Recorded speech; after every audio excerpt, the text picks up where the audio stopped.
Stock മാർക്കറ്റിലേക്ക് fresh ആയിട്ട് വരുന്നവർ ആദ്യം തന്നെ തീരുമാനിക്കേണ്ടത് ഞാനൊരു ട്രേഡർ അല്ലെങ്കിൽ സ്പെക്കുലേറ്റർ ആണോ അല്ലെങ്കിൽ ഇൻവെസ്റ്റർ ആണോ എന്നുള്ളൊരു കാര്യമാണ്.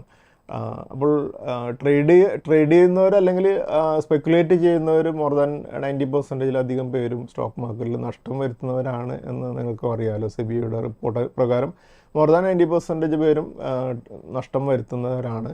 അതേസമയം ഇൻവെസ്റ്റ് ചെയ്യുന്നവർ കൃത്യമായിട്ട് മാർക്കറ്റിൽ സ്റ്റോക്കുകളെ കുറിച്ച് പഠിച്ച് ഇൻവെസ്റ്റ് ചെയ്യുന്നവർ വളരെ നല്ല രീതിയിൽ പ്രോഫിറ്റ് നേടുന്നുമുണ്ട്. അപ്പോൾ നമ്മൾ ഒരു ഫ്രഷായിട്ട് വരുന്ന ഒരാളെ സംബന്ധിച്ചിടത്തോളം നമ്മൾ സ്റ്റോക്കുകളിൽ റിയൽ ക്യാഷ് ഉപയോഗിച്ച് ഇൻവെസ്റ്റ് ചെയ്യണമെന്നില്ല. അവരെ സംബന്ധിച്ചിടത്തോളം ഒരു വെർച്വൽ പോർട്ട്ഫോളിയോ ക്രിയേറ്റ് ചെയ്ത് അത് റിയൽ ക്യാഷ് ഇൻവെസ്റ്റ് ചെയ്യാതെ ഒരു പേപ്പർ ഇൻവെസ്റ്റിംഗ് നടത്താവുന്നതാണ്.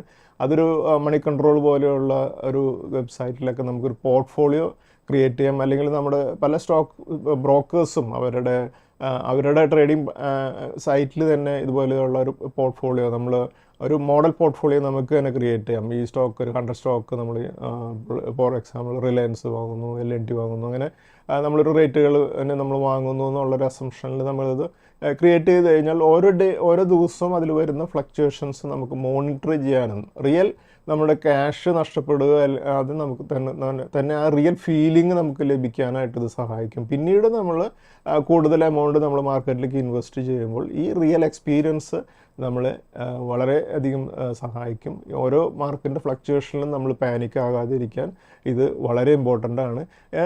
എങ്ങനെയാണ് ഒരു മോഡൽ പോർട്ട്ഫോളിയോ അല്ലെങ്കിൽ ഒരു വെർച്വൽ പോർട്ട്ഫോളിയോ നമ്മൾ മാനേജ് ചെയ്യേണ്ടതെന്നുള്ള എക്സാമ്പിൾ ഞാൻ ഇന്നത്തെ ട്രിപ്പിൾ പ്രോഫിറ്റ് അനാലിറ്റിക്സിൻ്റെ വീക്ക്ലി വീഡിയോയിൽ ഞാൻ എക്സ്പ്ലെയിൻ ചെയ്തിട്ടുണ്ട്.